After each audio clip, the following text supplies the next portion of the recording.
de Deus, segunda carta de Paulo aos Coríntios, capítulo 12, de 1 a 10, vamos ler. Segunda carta de Paulo aos Coríntios, capítulo 12, de 1 a 10,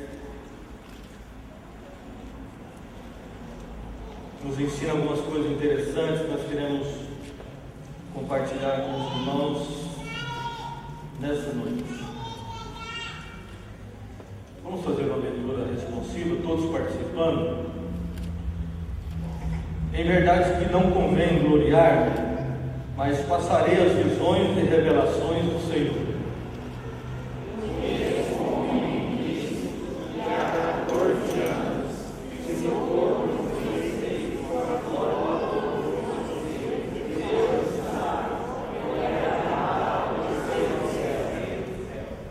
Sei que o tal homem, se no corpo, se fora do corpo, não sei, Deus que sabe. Foi arrebatado ao ar e ao homem não é lícito falar. De um assim me gloriarei, eu, mas de mim mesmo não me gloriarei, senão nas minhas fraquezas.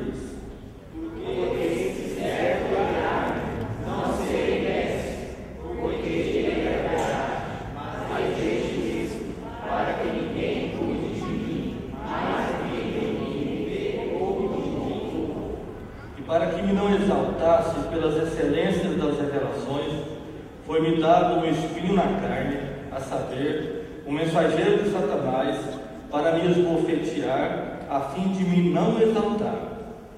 Acerca do qual 3 vezes orei ao Senhor, para que se desviasse a mim. E disse-me: a minha graça te basta, porque o meu poder se aperfeiçoa na fraqueza. De boa vontade, pois, me gloriarei nas minhas fraquezas, para que em mim habite o poder de Cristo. Por isso sinto prazer nas fraquezas, nas injúrias, nas necessidades, nas perseguições, nas angústias, por amor de Cristo. Porque quando não sou fraco, então sou forte. Vamos ler junto essa frase última. Porque quando estou fraco, então sou forte. Amém? O apóstolo Paulo, no início do seu ministério, ele teve uma visão incomum. Ele disse que foi arrebatado, não é? Até ao terceiro céu. O terceiro céu é o céu mais alto, é onde Deus habita, onde está o trono de Deus. E Paulo recebeu ali palavras elogiosas, palavras inefáveis, que ele mesmo disse: não é lícito ao homem ouvir, não é? Porque o homem não está preparado para receber essas coisas. Mas aquela visão que Paulo teve, aquele arrebatamento que ele teve, o estava preparando para o restante do seu ministério. Quando você acompanha as cartas de Paulo, acompanha a trajetória de Paulo no livro de Atos, você vai perceber que aquele homem ele passou por cada experiência, por cada luta, por tantas perseguições, que ele precisava se preparar para aquilo. É por isso que a Bíblia recomenda que o obreiro, quando você vai cuidar de uma congregação, de uma igreja, você recebe algum ministério da parte de Deus, não é bom que você seja uma pessoa neófita. O que é isso? É uma pessoa muito nova na fé. Porque as lutas, as decepções, as perseguições que advêm do compromisso que você faz com Deus é muito grande. Então, Paulo, no início do seu ministério, ele recebe então uma visão extraordinária e ele aprende uma lição logo em seguida que o prepararia para todo o seu ministério, para toda a sua caminhada cristã. Quando nós passamos por dificuldades, lutas, quando nós temos espinhos na nossa caminhada, qual que é a pergunta que normalmente a gente faz? você pergunta para Deus? Por quê? Por que eu? Por que comigo? Por que isso agora? Logo agora que eu estou me consagrando, logo agora que eu estou querendo levar Deus a sério, logo agora, por quê? Mas essa não é a pergunta correta. A pergunta correta está no versículo 7. A expressão não é por quê, é para quê. Para quê significa qual a finalidade? O que está por trás disso? O que Deus quer fazer na minha vida com o que eu estou passando agora? Lembrando que a ideia de Deus é sempre juntar todas as coisas e fazer o melhor para nós. Mas às vezes o melhor para nós, você tem que passar por espinhos, por tempestades, por lutas, por decepções até, por perdas até, por choro até, para que no conjunto todas as coisas contribuam para o seu bem, para o bem daqueles que amam a Deus. Então, se você está chorando hoje, se você está decepcionado hoje, se você está perplexo com a sua situação hoje, não pergunte a Deus por quê.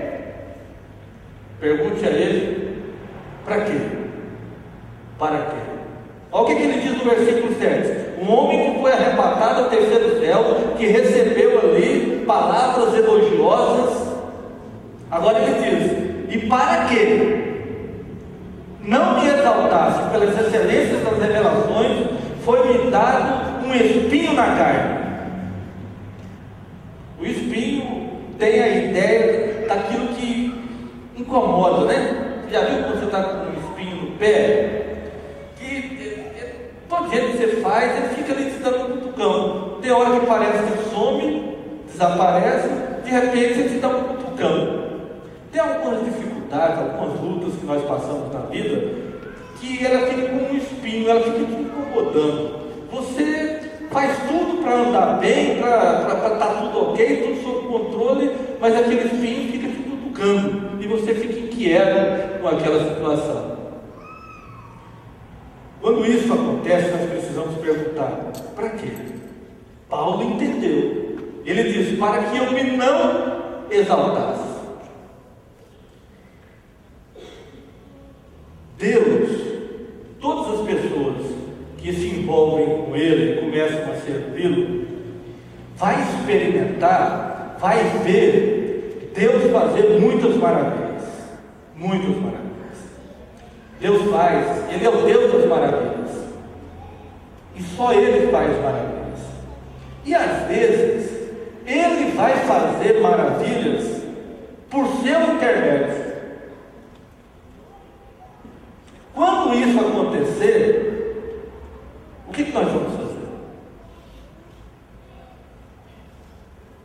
Paulo e Barnabé estavam numa cidade pregando o Evangelho, e Paulo olhou para um homem que tinha o pé aleijado, desde nascença, já nasceu aleijado. E Paulo olhou para aquele homem e disse: levanta-te e anda. Paulo. E a Bíblia diz que aquele homem saltou e ficou em pé. Os habitantes daquela cidade, quando viram isso, correram no templo pagão que eles tinham, começou a pegar ali os touros e grinaldas e queriam oferecer culto para Paulo e Barnabé. Pensando e disseram: os deuses se fizeram semelhantes a nós. E começaram a tratar Paulo e Barnabé como se eles fossem deuses. Só que Paulo já tinha um espinho na carne. Ele já tinha um espinho na carne. Então, ao invés dele se exaltar e aceitar o louvor, e aceitar: eu fiz isso, eu fiz aquilo, o que Paulo faz? E Barnabé? Ele pula no meio da multidão, rasga as suas roupas, rasga a roupa que estava vestido, em sinal de humilhação, e diz: gente, pelo amor de Deus, nós somos homens como vocês, sujeitos às mesmas paixões. Nós estamos aqui anunciando a vocês o Deus que fez os céus e a terra. É para vocês adorar a Ele. Quem curou esse aleijado foi Jesus, não foi eu. Ele foi curado em nome de Jesus. Então ele pega e transfere toda a honra e toda a glória para quem? Para Deus, para Jesus. Ele precisou rasgar roupas, suas próprias roupas, para tirar a atenção daquele povo sobre eles. Então a finalidade do espinho na carne de Paulo é para que ele não se exaltasse. O sofrimento na minha vida e na sua vida tem o mesmo propósito, de nos manter o pé no chão, de nunca termos uma avaliação maior do que a real. Quem faz maravilhas é Deus, não sou eu nem você. Algumas vezes Ele vai fazer coisas extraordinárias através de mim e de você. Se prepare para isso. Como é que você vai lidar com isso? Vai dizer: não, você sabe, pensando bem, eu sou bom nesse negócio mesmo. Se eu for de verdade, eu nasci para isso. Cuidado.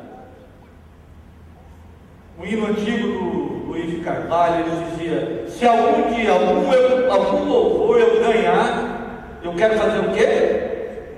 Entregar ao meu Salvador. Então você às vezes pensa: mas agora que eu resolvi me santificar, me consagrar, levar Deus a sério, eu estou passando por essa dificuldade, por que isso? Não é por quê, é para quê? É para quê? Agora eu estou cheio de boa vontade para ir lá para o Haiti e me surge essa dificuldade. Por quê? Não é por quê, é para quê? E Paulo, então, versículo 8, ele vai até Jesus e ora quantas vezes? 3 vezes.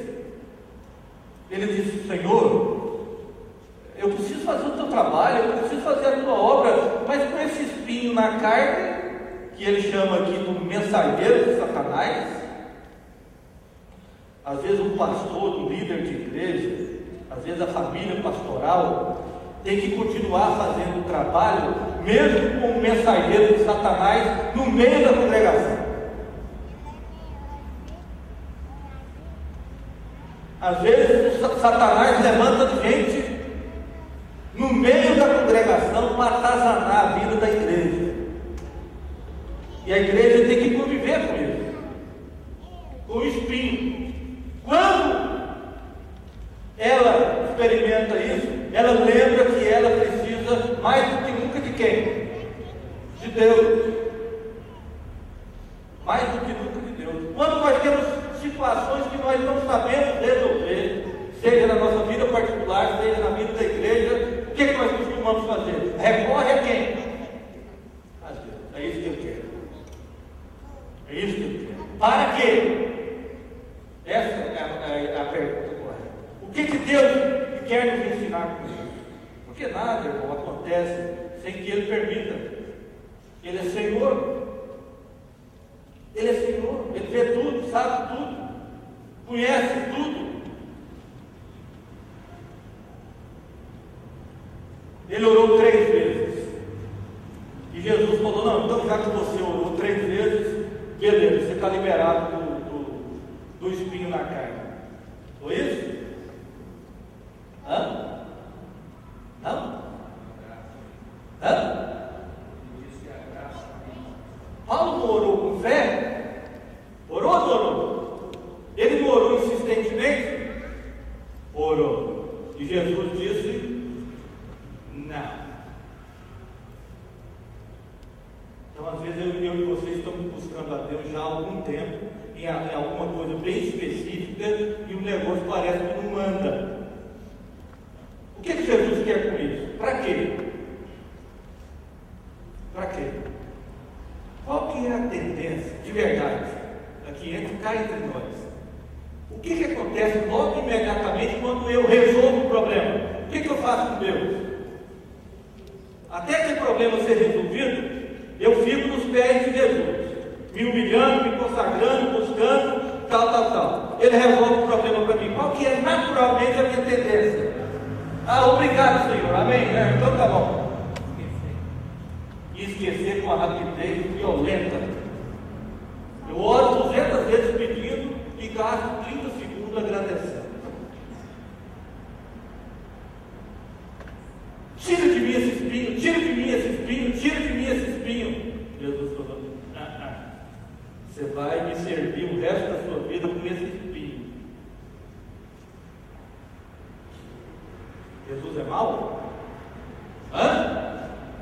Jesus é mau? Não tem ninguém melhor do que ele. Ele diz: olha, o espinho vai ficar, porém, eu vou te dar uma coisa que é melhor do que uma vida sem problemas. O que é melhor do que uma vida sem problemas? É, no meio dos problemas, poder contar com o quê? A graça de Jesus, amém?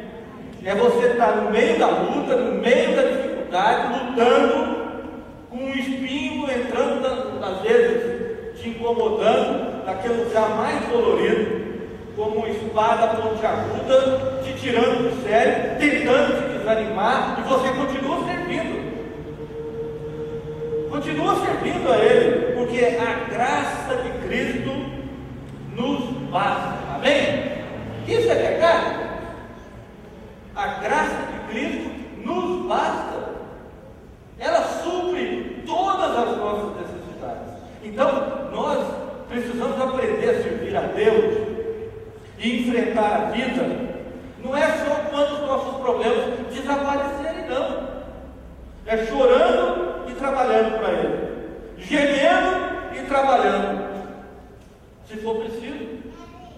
Se nós estivermos esperando servir a Ele, olha, depois, quando Jesus resolver todos os meus problemas, aí eu vou carrar no chico boi, aí eu vou servir a Ele de verdade. Esquece. Comece a servir chorando. Um hino antigo que meu pai cantava, porque ele também era da Assembleia de Deus, a irmã deve conhecer. Esse hino dizia assim no seu refrão: em vez de murmurar, canta.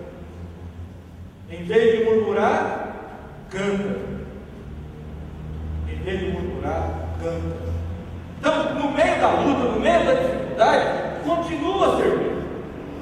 A minha graça te basta. Por que ela basta para nós?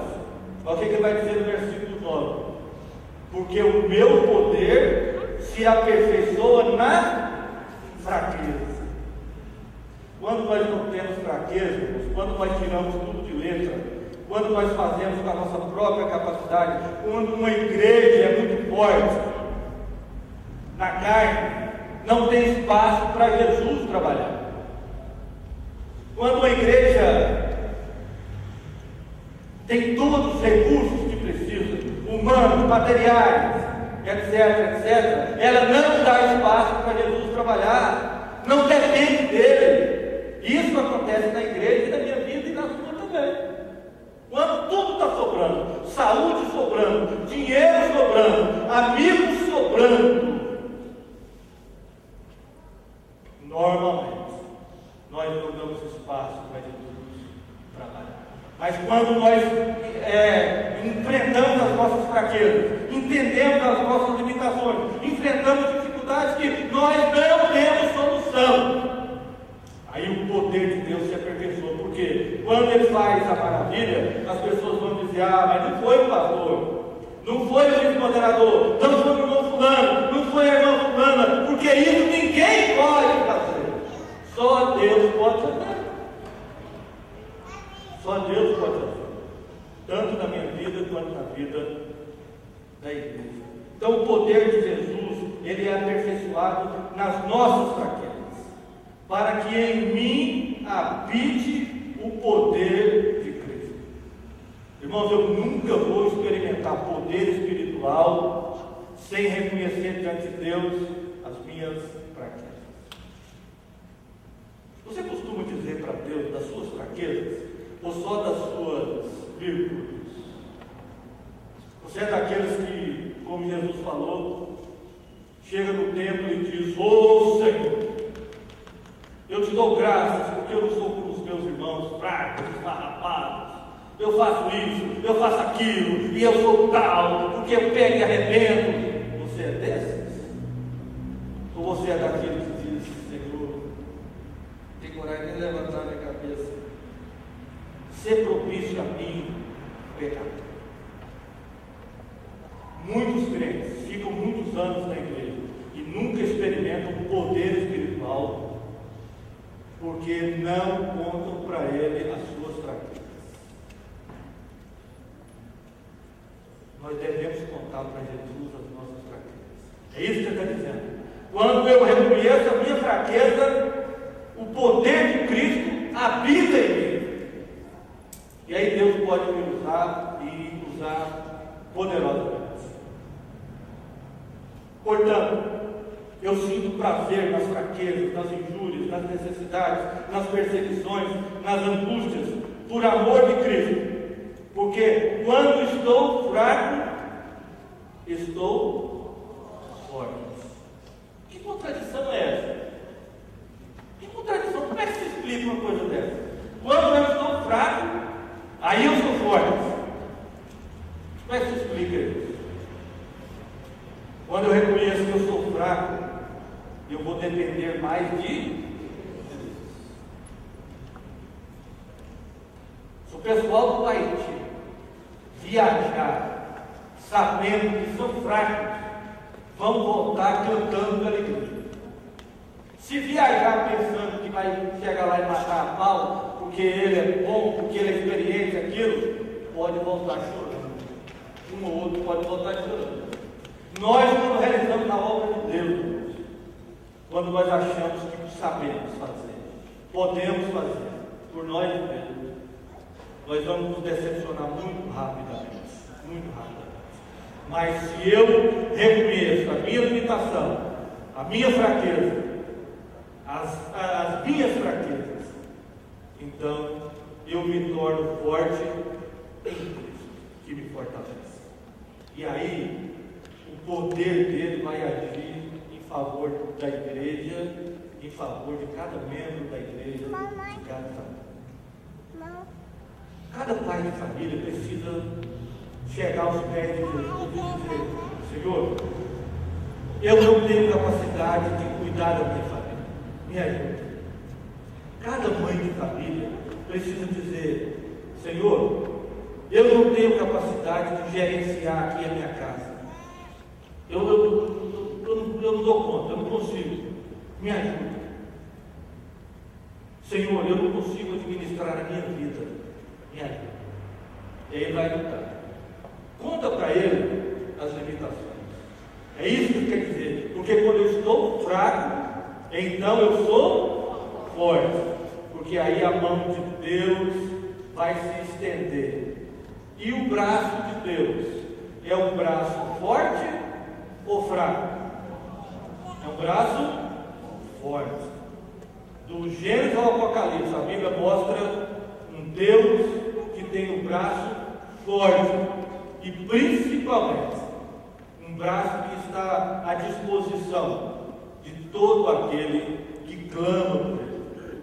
Mas o vaidoso, o orgulhoso, o autossuficiente não pede ajuda de ninguém, nem de Deus. E por isso fica pelo caminho, fica sofrendo e nunca vai ser instrumento de Deus para a realização de maravilhas na sua obra. Que Deus possa ter misericórdia de nós e possa nos fazer entender isso, entender a nossa pequenez e saber que quando nós reconhecemos isso de coração, reconhecendo as nossas limitações, Ele pode nos usar poderosamente.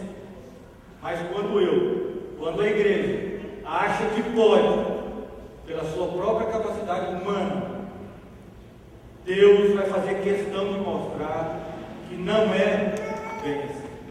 Paulo aprendeu isso no início do seu ministério, e ele serviu a Deus muitos anos. E como é que ele terminou a carreira cristã dele? O que ele disse? Combati o bom combate, completei a carreira. E ele fez o que com a fé? Perdeu a fé? Guardei a fé. Por que às vezes as pessoas estão perdendo a fé? Porque elas estão confiando em si mesmas. Se confiar em si mesmo, vai ficar pelo deserto. 98% das pessoas que saíram do Egito não entraram em Canaã, porque confiaram em si mesmo.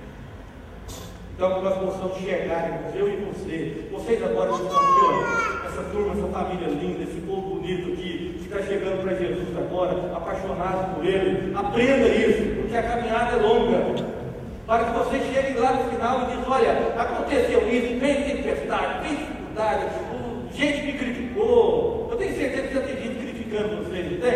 É colega, é vizinho, gente critica os novos crentes. Não interessa, passa por cima disso tudo, confia em Jesus e chega lá no final e diga como o apóstolo Paulo diz: fiz o que precisava fazer, acabei a carreira que Deus me propôs e eu mantive a minha fé. Que Deus possa falar aos vossos